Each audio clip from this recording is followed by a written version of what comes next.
नमस्कार, मैं हूं सोनिया और आप देख रहे हैं कार्यक्रम आध्यात्मिक ज्ञान चर्चा।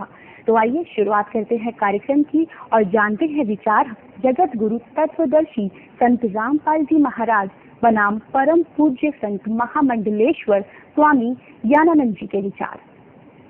महाराज जी, श्रीमद् भगवत गीता जी का ज्ञान किसने बोला? गीता का ज्ञान तो इसमें कोई किसी भी तरह का है ही नहीं विचार। केवल भगवान श्री कृष्ण गीता के उपदेष्टा हैं, गीता के वक्ता हैं और महर्षि वेदव्यास ने स्वयं ये बात स्वीकार करके कही है, गीता सुगीता कर्तव्य के मन्ये शास्त्र विस्तरे यास्यं पद्मनाभस्य मुखपद्माद्य निःसृतः। गीता को जीवन का गीत बनाओ। क्यों? क्योंकि ये स्वयं साक्षात भगवान के मुख कमल से निसृत निकली हुई दिव्यवाणी है। तो ये थे स्वामी ज्ञानानंद जी के विचार और आइए अब जानते हैं जगत गुरु तत्वदर्शी संत रामपाल जी महाराज के विचार। दंडवतम गोविंद गुरु बंधु अविजन सोए, पहले भये प्रणाम तिन नमो जो आगे होए। पुण्यात्माओं, अभी तक आप जिससे भी बात करते हो कि श्री गीता जी का ज्ञान किसने बोला, तुरंत कह देते हैं, तपाक से कह देते हैं श्री कृष्ण जी ने बोला। इसमें कोई दो राय नहीं है। ये बिल्कुल अज्ञानी है, इनको कहेंगे पता नहीं किसी चीज का। अब जैसे आपको कल कथा सुनाई थी कि श्री कृष्ण जी 3 बार शांति दूत बनकर गए थे। 3 बार शांति दूत बनकर गए थे, युद्ध ना हो। और लास्ट में जब नहीं मानने हुए दोनों पक्ष, तो श्री कृष्ण जी ने यहाँ तक कह दिया था, मैं युद्ध नहीं करूंगा और एक तरफ मेरी सेना होगी, एक तरफ मैं होगा। प्रतिज्ञा करता हूँ कि मैं हथियार नहीं उठाऊंगा। तब पांडवों ने सोचा कि तुम बेइज्जती होगी, हारो भीगे। श्री कृष्ण जी के ऊपर ही वो उछल रहे थे। तब उन्होंने कहा था, भगवान हमें 5 गांव दिला दो।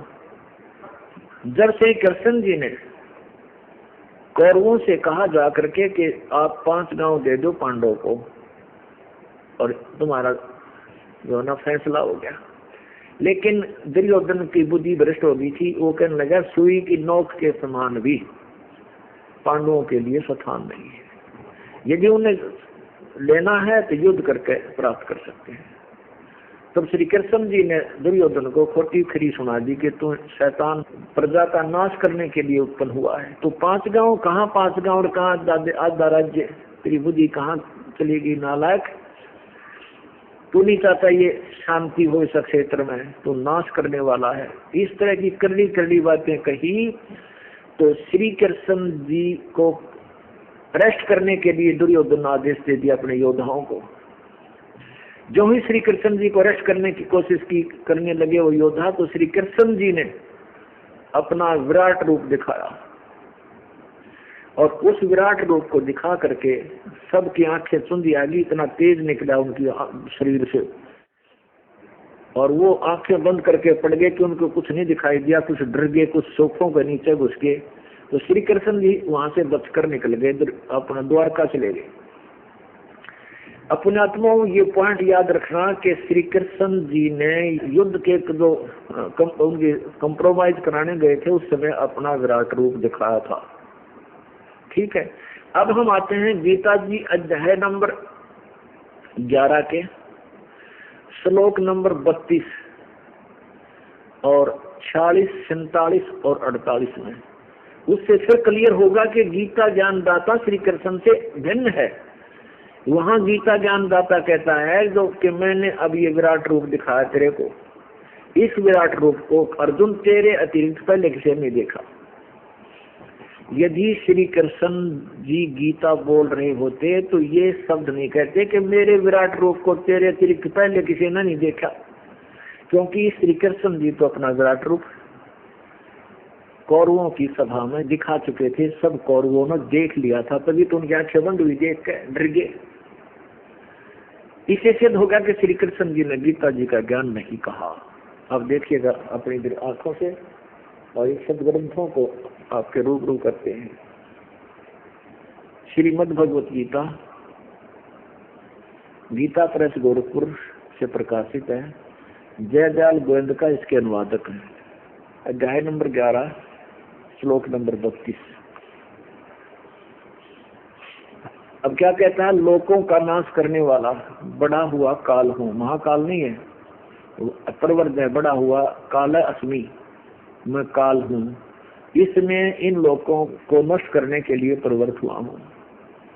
ये प्रतिपक्ष की सेना में सचित योद्धा लोग हैं। वे तेरे बिना भी नहीं रहेंगे, अर्थात तेरे युद्ध ना करने से भी इनका नाश हो जाएगा। अब 46 में देखिएगा, 11 के अध्याय नंबर 11 का और श्लोक नंबर 46। अब कृष्ण जब उसने विराट रूप दिखा दिया तो क्या कहता है कि मैं वैसे ही, अर्जुन कह रहा है हे विष्णु, यानी वो कृष्ण ही मान रहा है उसको और विष्णु ही मान रहा है अर्जुन, क्योंकि उसको ज्ञान नहीं। मैं वैसे ही आपको मुकुट धारण किए हुए, हाथ में गदा चक्कर हाथ में लिए हुए देखना चाहता हूँ। इसलिए हे विश्वरूप, हे सहस्र बाहो माने 1000 भुजा वाले, आप उसी चतुर्भुज रूप से प्रकट होइए। अपने आत्माओं 46 से हम चले हैं। श्री कृष्ण जी विष्णु जी के अवतार हैं और विष्णु जी 4 भुजा के भगवान हैं। 5वीं नहीं लगा सकते,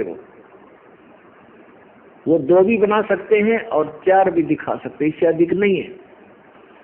और ये 1000 भुजा का भगवान, ये ज्योत स्वरूपी काल है, निरंजन है, ये ब्रह्म है। इसमें कहा कि सहस्रा बाहो माने 1000 भुजा वाले भगवान, आप उसी चतुर्भुज में आइए। क्योंकि श्री अर्जुन को पता है कि कृष्ण विष्णु का अवतार है और विष्णु जी 4 भुजा वाले हैं, तो आप उसी अपने चतुर्भुज रूप में आइए। इससे सिद्ध हो गया कि 1000 भुजा का भगवान ये काल है। आगे देखो, अब 47 में कहा है, गीता अध्याय नंबर 11 का श्लोक नंबर 47 देखिए। हे अर्जुन, अब गीता ज्ञानदाता बोलता है, ये भगवान हुआ, श्री भगवान हुआ। हे अर्जुन, अनुग्रह पूर्वक मैंने अपनी योग शक्ति के प्रभाव से यह मेरा परम तेजों में सबका आदि और सीमा रहित विराट रूप तुझको दिखलाया है, जिसे तेरे अतिरिक्त दूसरे किसी ने पहले नहीं देखा था। क्लियर हो गया? अब तुम आत्मा विचार करो, इसके पॉइंट ये है टीचर का काम।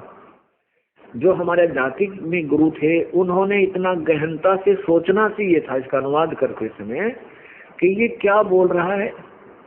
जबकि वो सभी कथाएं सुनाते थे, महाभारत की भी सुनाते थे, गीता भी पढ़ कर सुनाते थे, शिव पुराण भी सुनाते थे, विष्णु पुराण भी सुनाते थे, और कहीं सिर पैर उनके ज्ञान का नहीं था। अब ये स्पष्ट करता है कि तेरे अतिरिक्त पहले मेरे इस विराट रूप को किसी ने नहीं देखा था। और जबकि श्री कृष्ण कौरवों की सभा में अपना विराट रूप दिखा चुके थे, सारे कौरव देख रहे थे, इससे सिद्ध है कि वो श्री कृष्ण गीता जी नहीं बोल रहे थे। आगे देखो, 48 में क्या कहा है? 48 में फिर दोबारा यही बात कही है, हे अर्जुन, मनुष्य लोक में इस प्रकार विश्व रूप वाला मैं न वेदों और यज्ञों के अध्ययन से, न दान से, न क्रियाओं से, न उग्र तपों से तेरे अतिरिक्त दूसरे द्वारा नहीं देखा जा सकता हूँ। अब यहाँ फिर बता दिया है कि किसी भी प्रकार की कोई साधना जो वेदों में वर्णित विधि है या कोई यज्ञ साधना से, किसी भी प्रकार से, मैं किसी उग्र तपों से, मेरा वास्तविक रूप ये काल रूप है, कोई भी नहीं देख सकता। किसी भी साधना से, ना वेदों वर्णित विधि से, ना यज्ञ से, ना जप से, ना तप से। तो इससे सिद्ध हुआ कि गीता जी का ज्ञान श्री कृष्ण ने नहीं बोला, इस ब्रह्म ने बोला, ब्रह्म ने।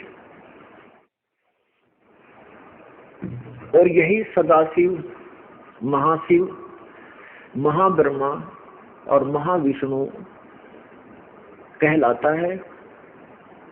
और यही ब्रह्म है जो साधना की संतों ऋषियों ने, महर्षियों ने, भक्तों ने वेदों से ओम नाम का जाप लेकर के पूर्ण परमात्मा का नाम मान कर कि ये जाप पूर्ण परमात्मा का है। वेदों में केवल एक ओम नाम के जाप का ही प्रावधान है और किसी मंत्र का नहीं है। ऐसी गीता जी में 8वें अध्याय के 13वें श्लोक में खुद गीता ज्ञानदाता ब्रह्म कहता है कि 8वें अध्याय के 13वें श्लोक में ओम इति एक अक्षरम ब्रह्म व्यवहारन माम अनुसमन। माम ब्रह्म, मुझ ब्रह्म का केवल एक यह ओम अक्षर है, ये उच्चारण करके जाप करने का है। और जो यह प्रयाति तजन देहम सयाति परमांगति, और जो इसको अंतिम श्वास तक इसका जाप करता हुआ शरीर छोड़ जाता है तो वो परम गति को प्राप्त होता है। मेरे वाले ज्ञान का में जो मेरे इस ओम नाम से मिलने वाली जो सुविधा है, जो सतीथि है, जो लाभ है, वो प्राप्त कर लेता है। इससे सिद्ध हो गया कि उस ब्रह्म का जो गीता बोल रहा है वो कहता है मेरा तो एक ओम नाम है। और विष्णु जी ने कहीं नहीं कहा ऐसा मेरा एक ओम नाम है। अब ये गीता का ज्ञान कौन बोल रहा है? ये बोल रहा है ब्रह्म। अब ये गीता जी के 8वें अध्याय के 13वें श्लोक में आप देखिएगा, क्योंकि सदग्रंथों को रूबरू कराना इसलिए अनिवार्य हो गया कि जब तक हम आँखें नहीं देख लेंगे इतना विश्वास ना होता, क्योंकि हम गलत ज्ञान को विनोदन तो सुनते आ रहे हैं और वो ऐसा जम कर बैठ गया हमारे अंतःकरण में, हटाए तो नहीं हटता। एक झूठी बात को 100 बार किसी ने बोल दिया और 100वां नकर अगर सुन लिया तो वह झूठी बात भी सच्ची लगने लग जाती है कि 100 भी कह रहा था, वो भी कह रहा था, वो भी कह रहा था।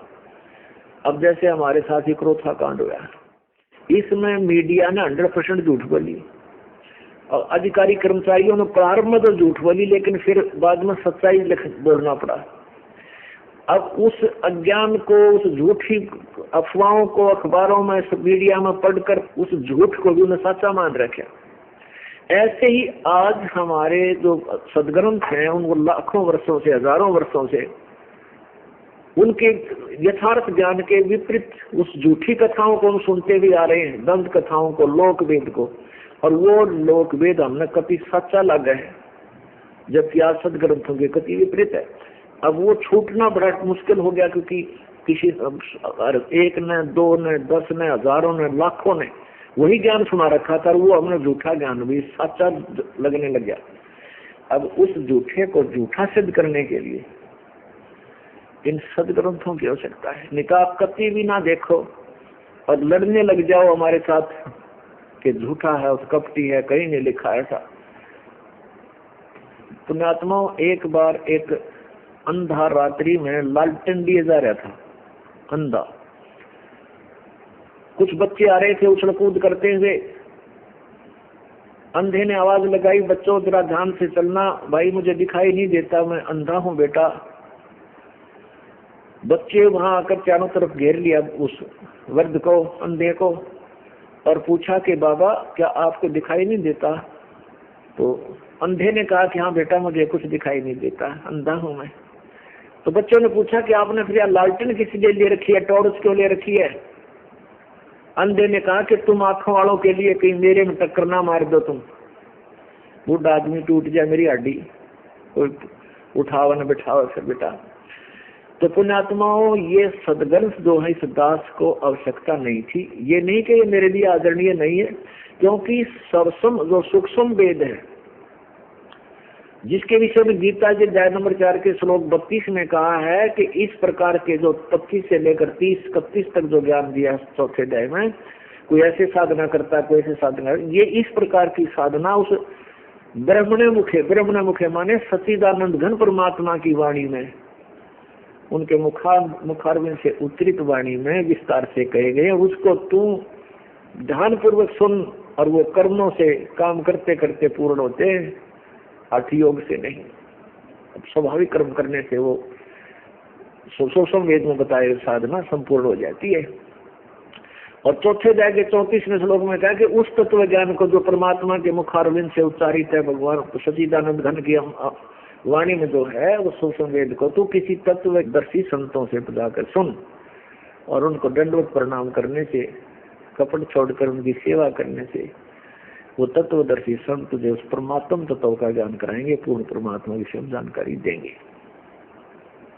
तो पुण्यात्माओं, मेरे पास वो सूक्ष्म वेद उपलब्ध था मुझे, और उस सूक्ष्म वेद के आधार पर इस दास ने सन 1994 से लेकर सन 2000 तक, 2001 तक उसी सूक्ष्म वेद से ही प्रचार किया, और हजारों की संख्या में पुण्यात्माओं ने स्वीकार किया, क्योंकि वो उसमें साथ के साथ समाधान परमात्मा देते हैं, दुख दूर करते हैं वो पूर्ण परमात्मा। फिर इस दास ने प्रार्थना की, अर्ज की थी परमेश्वर से, हे प्रभु ठीक है, आपके ज्ञान में कोई कमी नहीं मालिक, और आपकी शक्ति में कमी नहीं, हम देख रहे हैं ऐसे ऐसे सुख अपने बच्चों को दे रहे हो आप, लेकिन ये भ्रमित समाज, इन नकली संतों द्वारा भ्रमित समाज, नकली महर्षियों द्वारा भ्रमित समाज को, ये समाज तो परमात्मा वेदों और गीता से,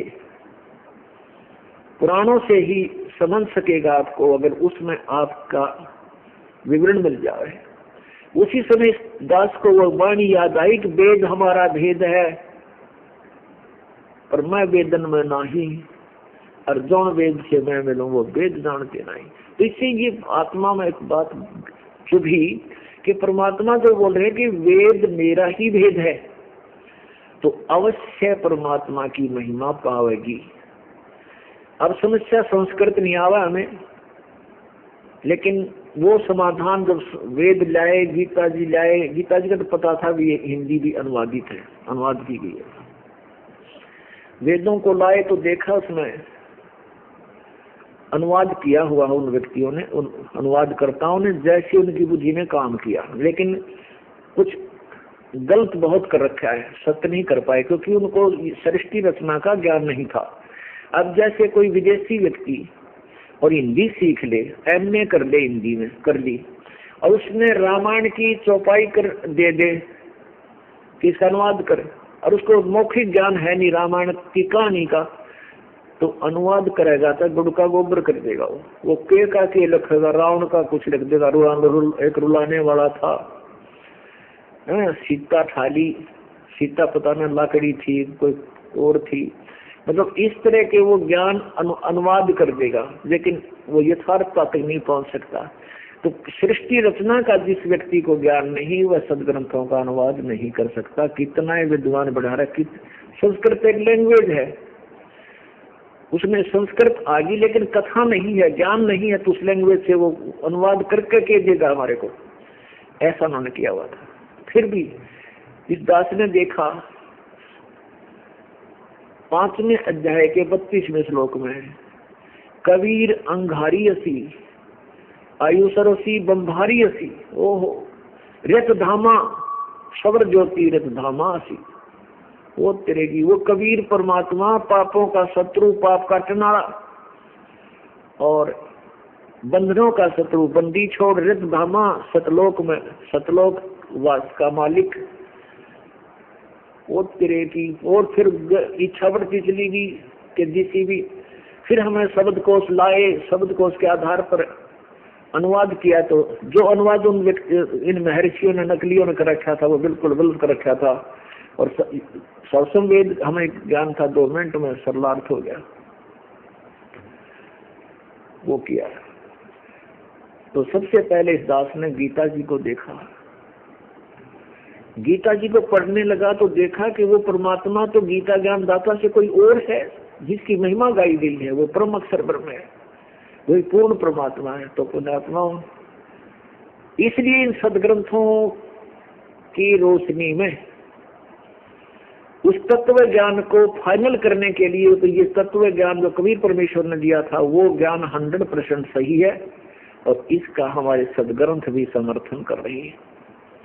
अब जो हमारा पवित्र हिंदू समाज है, वो इन पवित्र सदग्रंथों पर आरूढ़ है, पवित्र 4 वेदों पर, पवित्र श्रीमद् भगवद गीता पर, पवित्र पुराण और महाभारत पर।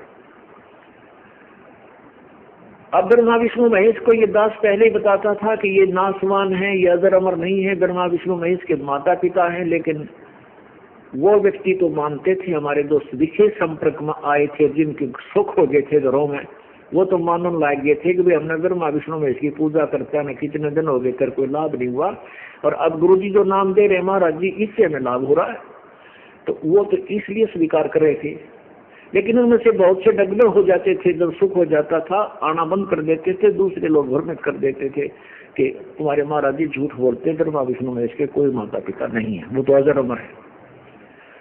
तो जब ये उनको ये सदग्रंथ दिखाए तो दांतों तले उंगली दबाई।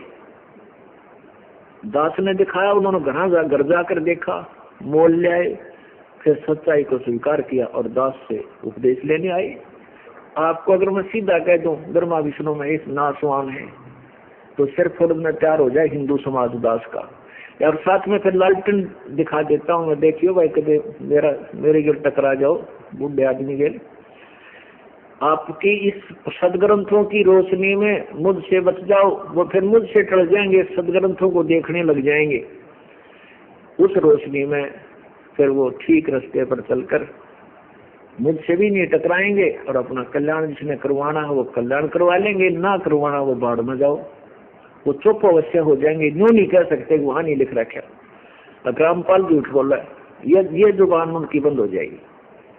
इसलिए सदग्रंथ दिखाना अति आवश्यक है। अब देखिएगा गीता जी का ज्ञान ब्रह्म ने कहा, जिसका ओम अक्षर है, देखिए, और वही महाशिव महाब्रह्मा महाविष्णु रूप धारण करता है। देखिएगा श्रीमद् भगवद गीता, ये लालटेन दिखाता हूं आपको, ये वही पुस्तक है, 8वें अध्याय का 13वां श्लोक।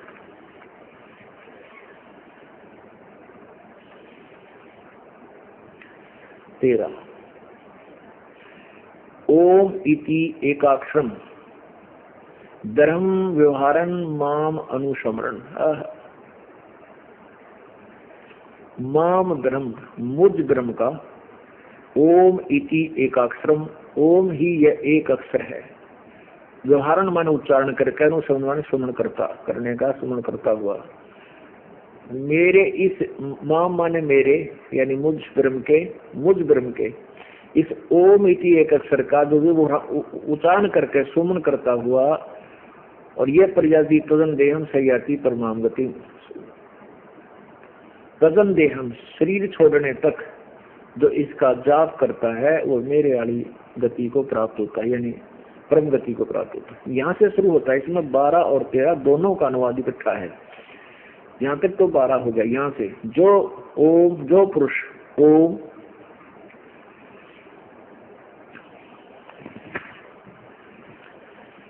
इस एक अक्षर रूप ब्रह्म को, एक अक्षर रूप ब्रह्म को उच्चारण करता हुआ और उसके अर्थ रूप मुझ निर्गुण ब्रह्म का चिंतन करता हुआ शरीर को त्याग कर जाता हुआ पुरुष परम गति को प्राप्त होता है।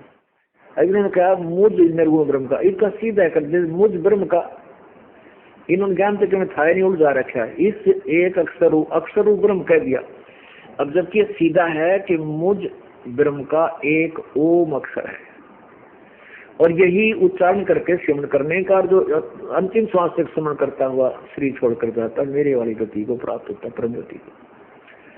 अब यही गीता ज्ञान दाता वही है जो ब्रह्मा विष्णु महेश का पिता है, जिसको सदा शिव काल भी कहते हैं। अब ये इतना कठिन जटिल का ज्ञान हो जा दिया अज्ञान ने, इसको सुलझाने के लिए ना जाने कितने प्रमाण आपके समक्ष रखने पड़ेंगे। देखिएगा शिव पुराण, ये शिव पुराण गीता प्रेस गोरखपुर से प्रकाशित है।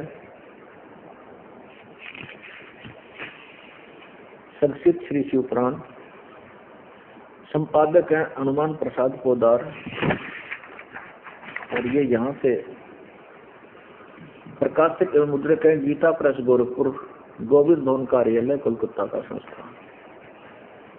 इसके देखिएगा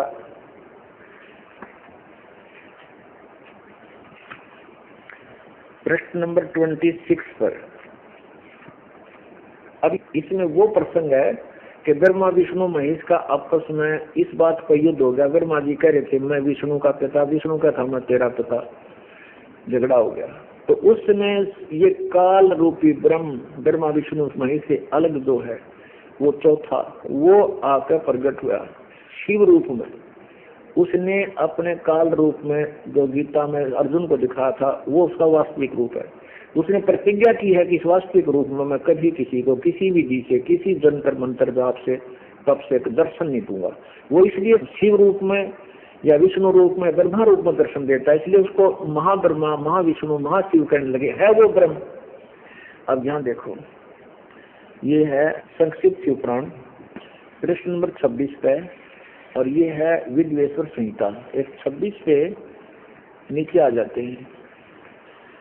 अब ये काल रूपी ब्रह्म, ये काल बोलता है शिव रूप में धारण करके, पुत्रों तुम दोनों ने तपस्या करके प्रसन्न हुए मुझ परमेश्वर से सृष्टि और सतिथि नामक 2 कृत प्राप्त किए। ये दोनों ही तुम्हें बहुत प्रिय हैं।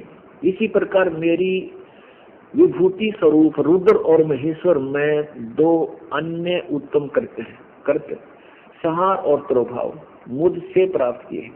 इससे क्या सिद्ध हुआ कि ये तुम दोनों ने, सतिथि विष्णु ने और सृष्टि ब्रह्मा ने, इन तुम दोनों ने 2 कृत प्राप्त किए हैं। यानी ब्रह्मा और विष्णु को यहाँ बता दिए ये पुत्रों, और फिर 2 और बता, रुद्र और महेश ने ये 2 और प्राप्त किए, संहार और तिरोभाव।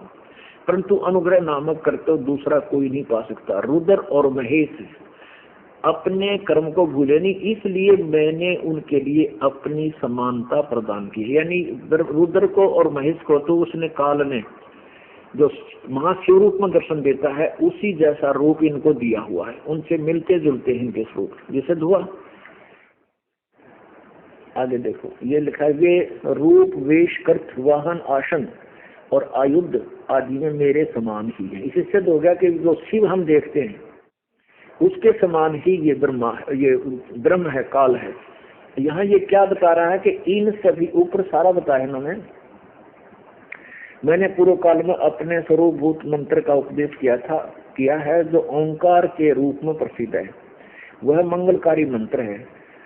सबसे पहले मेरे मुख से ओंकार ओम प्रकट हुआ। अब यहाँ देखो, ऊपर इनके विषय बताए हैं, अकार मुख से उकार, दक्षिण मुख से अबकार, पूर्ण मुख से बिंदु, ऐसे ऐसे कहते हैं। इन सभी अगों से एकीभूत होकर वह परवण मंत्र ओम नामक एक अक्षर हो गया।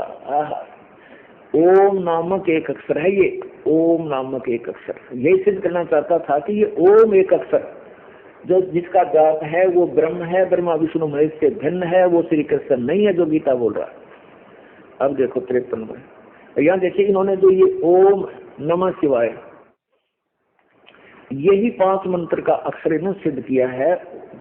मुख से 1, 2 और बिंदु 3, मध्यवर्ती मुख से नाद। इस प्रकार 5वां अवय युक्त, इन 5 अवय से युक्त ओंकार का विस्तार हुआ है।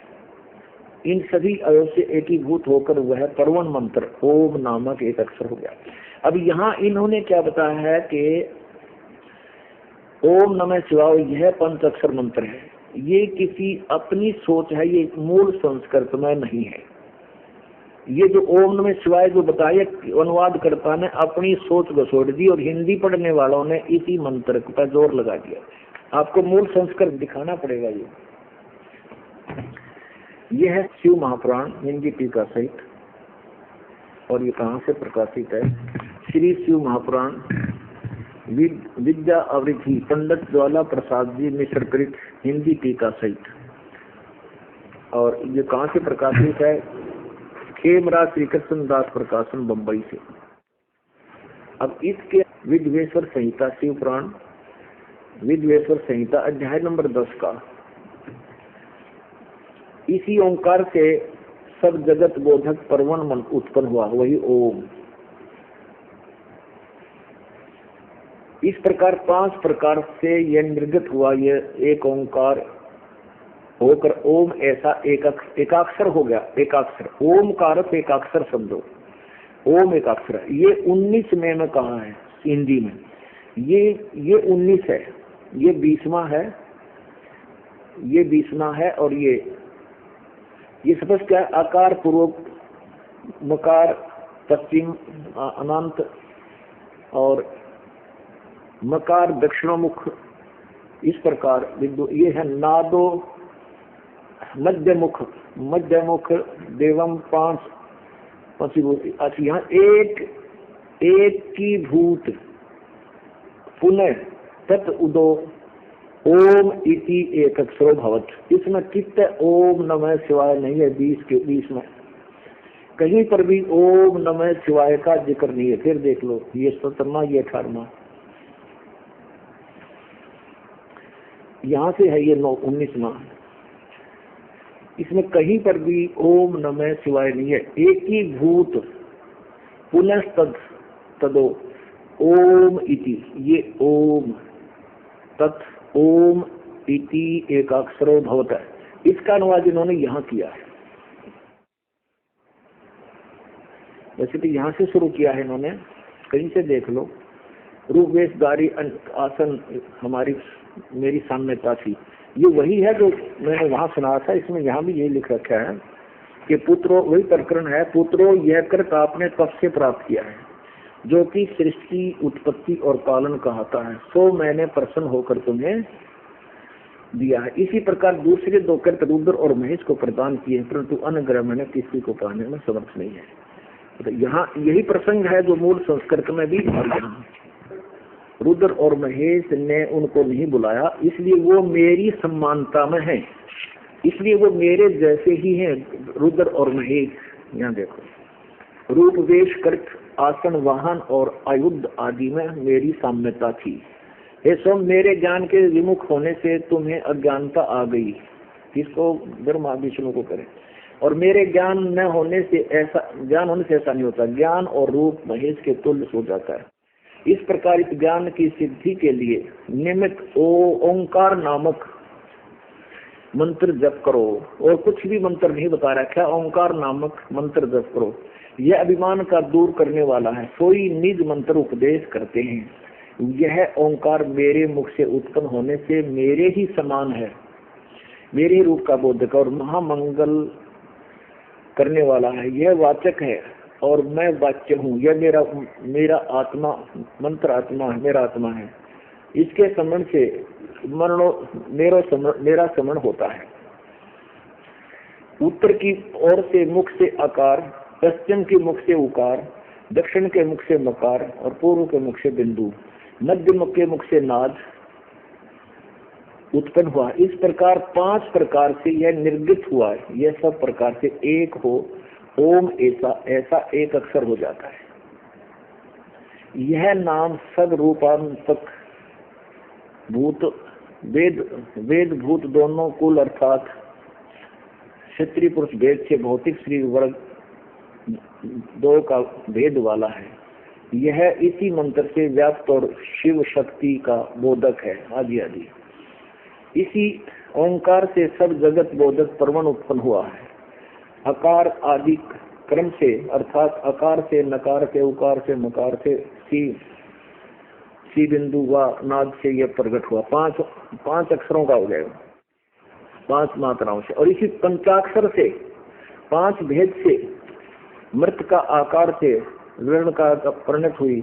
ये सारा कुछ लिखा हुआ, इससे और भी जो बने हैं, लेकिन ओम नमः शिवाय कहीं नहीं बनता। इससे सब वेद उत्पन्न हुए हैं, सब करोड़ों मंत्र उत्पन्न हुए। उस मंत्र से, ओम से ही उसके कथनानुसार सिद्धि होती है, परंतु पंचाक्षर मंत्र से यह सिद्धि होती है। परंतु पंचाक्षर मंत्र से, यही पंचाक्षर मंत्र है, सिद्धि होती है। इसे मूल मंत्र से सब, इस मूल मंत्र से सब सिद्धि, भोग मोक्ष आदि सिद्धि होती है काल सहित सब। कहीं पर भी इसमें ओम नमः शिवाय नहीं है इस मंत्र, इस विश्वनुवाद में। आगे देख लो, ये कहीं भी इसका वो नहीं है। तो हमने ये यहाँ तक देखा, ये 19 में इन्होंने इसमें ओम नमः शिवाय अपनी ओर से घुसेड़ दिया, और इन भोली आत्माओं ने हिंदी वाली पढ़ ली, उसमें ओम नमः शिवाय का रटना ला दी। ये ओम नमः शिवाय शास्त्र विरुद्ध मंत्र है। शास्त्र विधि को त्याग कर मनमाना आचरण है। और गीता की अध्याय नंबर 16 के श्लोक नंबर 23 में कहा कि शास्त्र विधि को त्याग कर जो मनमानी पूजाएं करते हैं, उनको ना तो कोई सुख होता, ना गति, ना उनकी कोई सिद्धि होती है। अब ये क्लियर हो गया। यही 53 पर भी देखो, ये वही संक्षिप्त उपरांत विद्वेषर संहिता प्रश्न नंबर 53 पर 53 पर।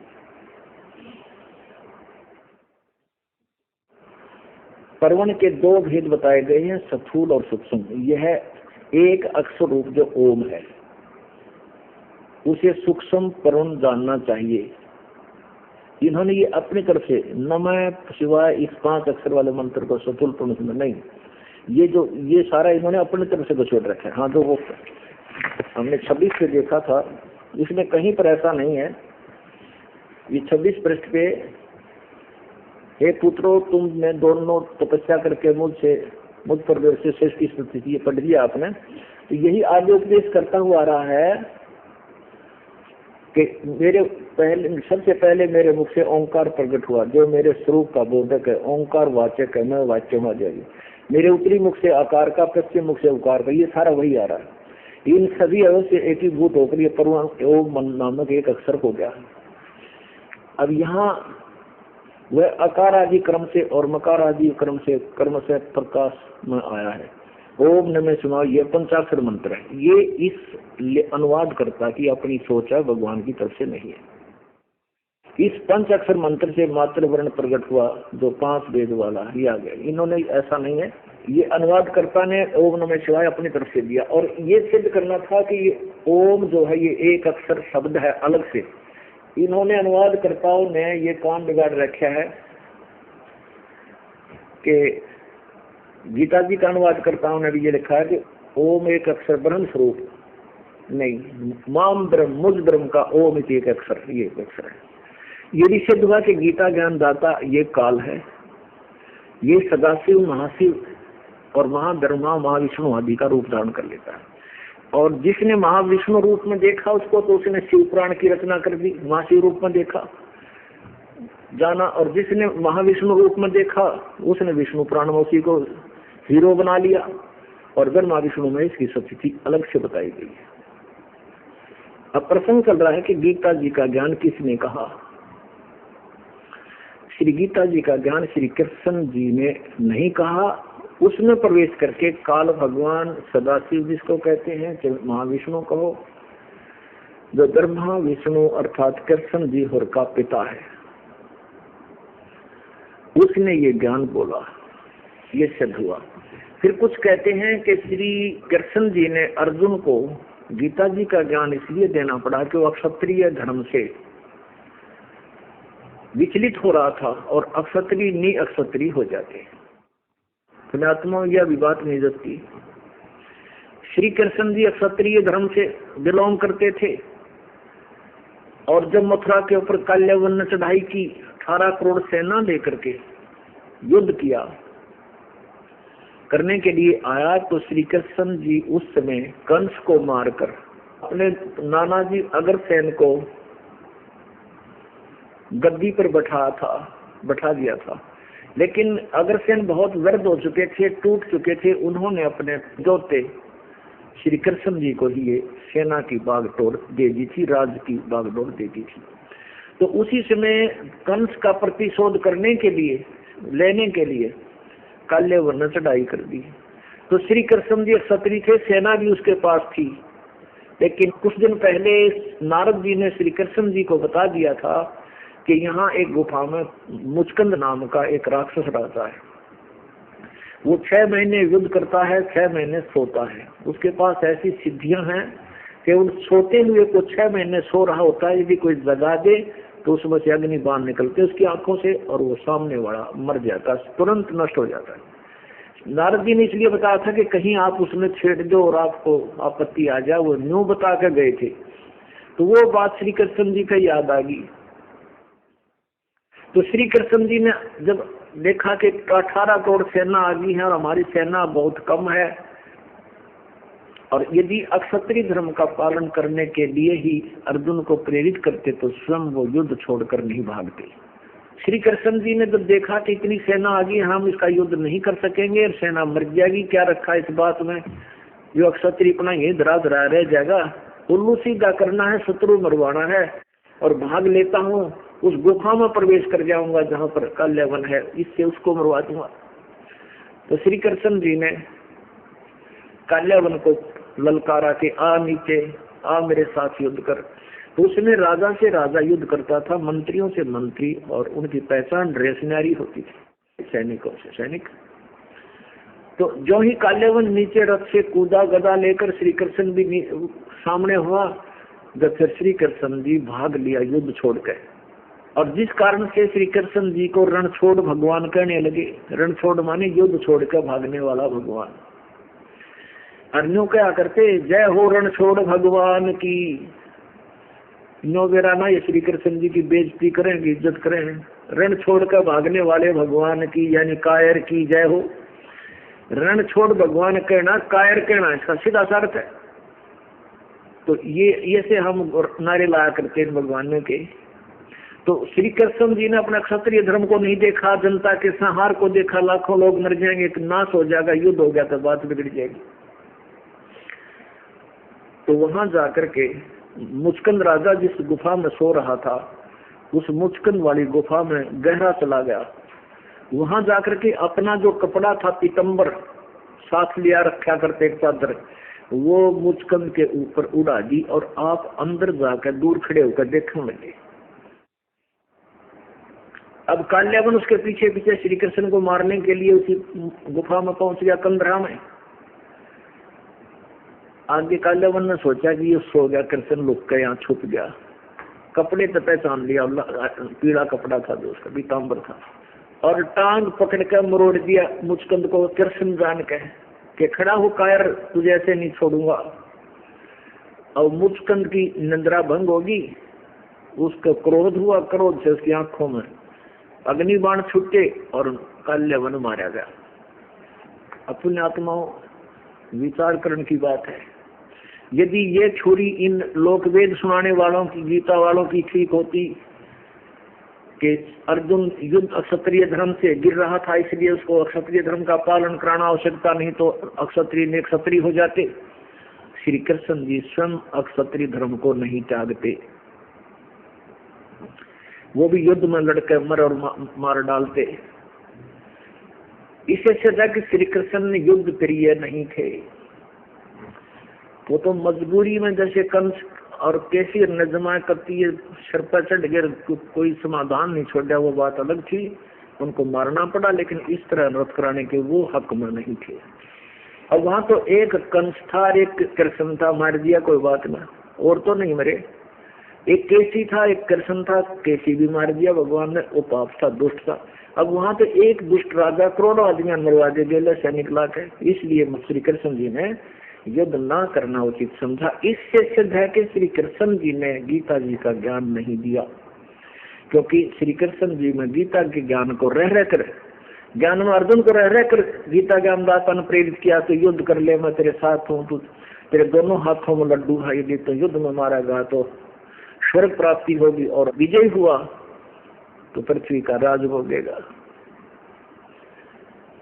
तो गीता ज्ञानदाता का मुख्य उद्देश्य युद्ध कराना था, अर्जुन का मुख्य उद्देश्य था युद्ध से टलने के लिए ज्ञान में उलझा दिया उसको कि भगवान पाप लगता है, कर्म अच्छे करने चाहिए, इस तरह की जो कथा प्रारंभ की, तो फिर वो शुरू हो गया, वेदों वाला ज्ञान देने लग गया। उन्होंने सोचा वेदों वाले ज्ञान से तो मेरी पोल पाटेगी, साथ में उसने अपना भी मत प्रवेश कर दिया। गीता जी के ज्ञान में कई मंत्रों में स्पष्ट कहता है कि ये तो मेरा मत है और ये अलग से ज्ञान है, ये वेद ज्ञान है, और इससे इनसे भी और कोई और ज्ञान है वो तत्वदर्शी संत सुनाएंगे। तो पुण्यात्माओं, जो वेदों वाला ज्ञान है गीता में वो 100% सत्य है, और उसके विपरीत जो ज्ञान है गीता के ज्ञान से कुछ और घुसोड़ रखा उसने, जैसे तो युद्ध कर ले तेरा पाप नहीं लगेंगे, तुम युद्ध कर अर्जुन तुझे पाप नहीं लगेंगे, ये सब मैंने ही मार रखे हैं, तू पाप को प्राप्त नहीं होगा, और फिर वो पाप लगे। अब ये कंसेप्ट क्लियर हुआ कि गीता जी का ज्ञान श्री कृष्ण जी ने नहीं, श्री कृष्ण में प्रवेश करके प्रेत की तरह इस काल भगवान ने कहा।